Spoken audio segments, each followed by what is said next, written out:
Bhagavad-gīta, lifestyle changes and creates peace and harmony in the universe. Chapter 2, Sankhya Yoga.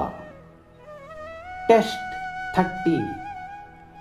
Dehi nityamavodhyoyam देहे सर्वस्य भारता तस्मात् सर्वाणि भूतानि न त्वं शोचितुमर्हसि.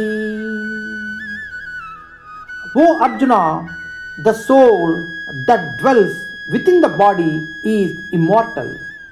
Therefore, you should not mourn for anyone. हे अर्जुना, शरीर में निवास करने वाली आत्मा अविनाशी है, इसलिए तुम्हें किसी प्राणी के लिए शोक नहीं करना चाहिए. ఓ అర్జున, దేహమునందు ఉండేడి ఆత్మ చావు లేనిది, కాబట్టి ఏ ప్రాణి గురించి కూడా నీవు శోకించుట తగదు. ప్రభుపాద్ కీ జై. హరే కృష్ణ.